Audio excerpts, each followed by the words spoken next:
For many people, Tom Selleck brings back a very particular kind of memory. The mustache, the Hawaiian shirts, the red Ferrari, the easy smile, but it was never only the look.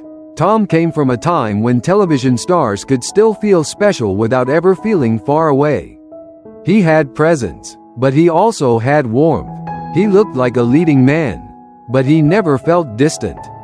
And nowhere did that feeling come through more clearly than in Magnum. P.I.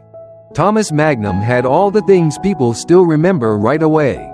The island setting, the charm, the humor, the confidence, but what made him last was not style alone. It was the man underneath it. And that is where this story becomes more interesting.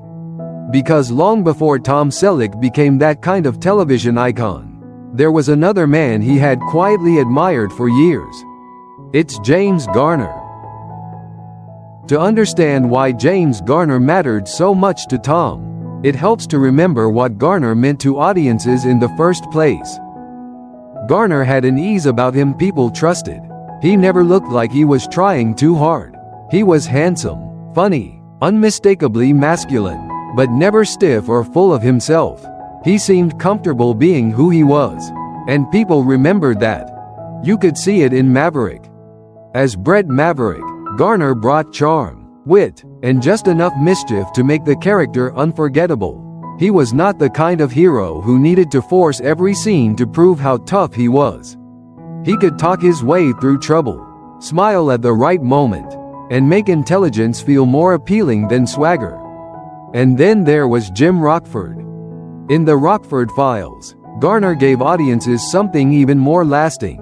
Rockford was not polished. He was not unbeatable. He could be tired, irritated, funny, resourceful, and deeply decent all at the same time. He felt like a man who had seen enough life to know the world was messy, but had not given up on himself in the process. That stayed with people. And it stayed with Tom Selleck too. Because what Tom admired in James Garner was not just the success. It was the way Garner carried it. He made being a leading man feel natural. He showed that a man could be appealing without becoming artificial, and strong without losing the things that made him feel real. And that mattered more than ever when Magnum P.I. began taking shape. Because Magnum could have gone in a very different direction.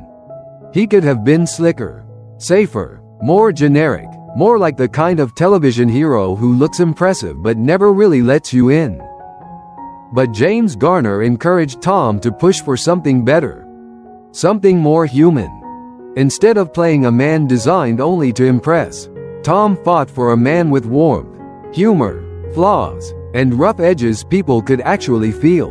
And in that sense, part of what audiences loved in Magnum was shaped by what Tom had already seen in Garner. Especially in Jim Rockford.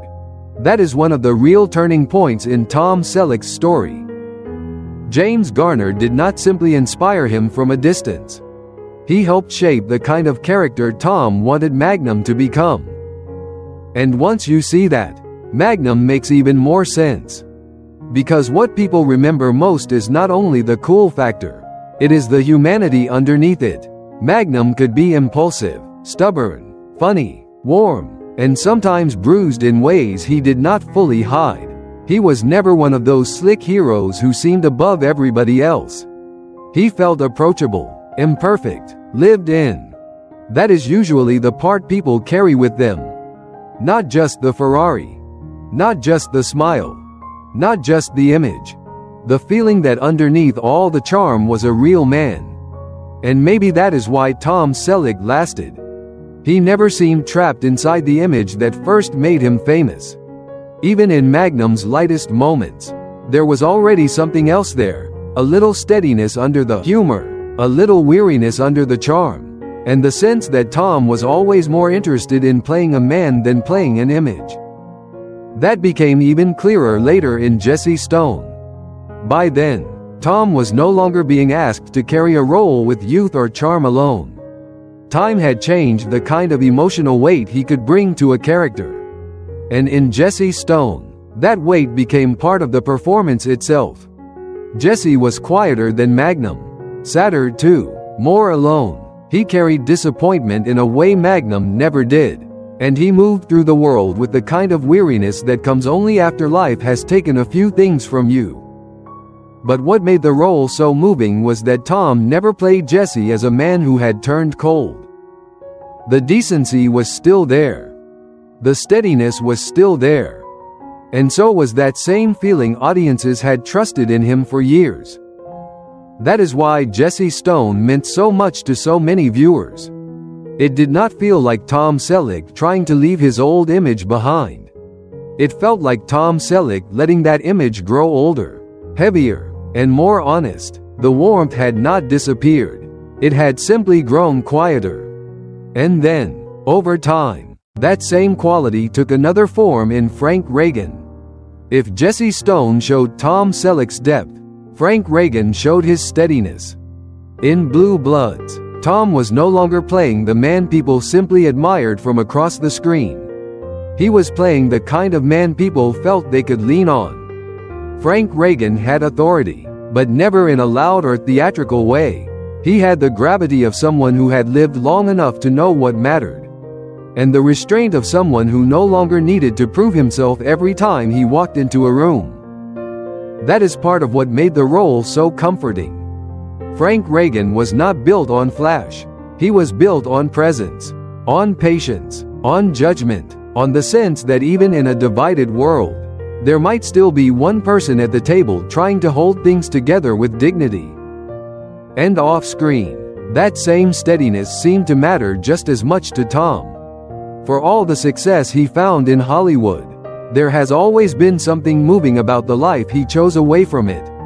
With Jillie Mack, he seemed to build the kind of life fame does not always leave room for. Their life together never felt designed for display. It felt private, protected, and grounded in values that did not need constant attention to stay strong. And that gives the story a different kind of beauty. It suggests that the qualities people admired in Tom on screen, warmth, restraint, dignity, steadiness, were not simply roles he knew how to play. They were values he kept trying to live by. You can feel that in the life he built with Jillie. And you can feel it in the life their daughter, Hannah, was allowed to build for herself. Hannah did not grow up chasing the same spotlight that surrounded her father. She made a path of her own, one that feels grounded, disciplined, and fully her own. There is something quietly beautiful in that. It speaks to a home life that offered structure without pressure, support without spectacle, and enough stability for someone to become herself outside the noise of fame. That may be one of the gentlest signs of who Tom Selleck became over time. Not just a star who lasted.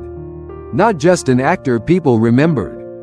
But a man who, in the middle of success, still seemed to know what was worth protecting.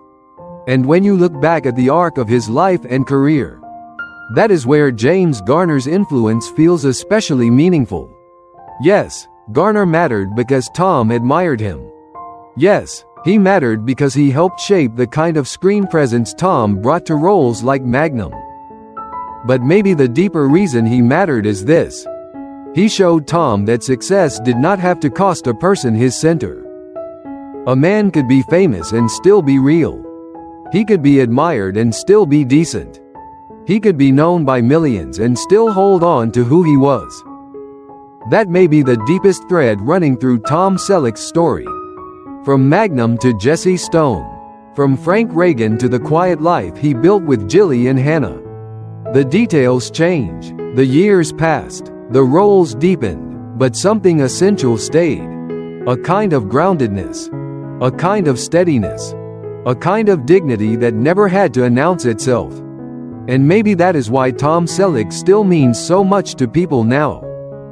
Not only because he reminds them of who he was, but because he also reminds them of what it looks like when time passes. Life changes, and someone still manages to hold on to the best parts of himself.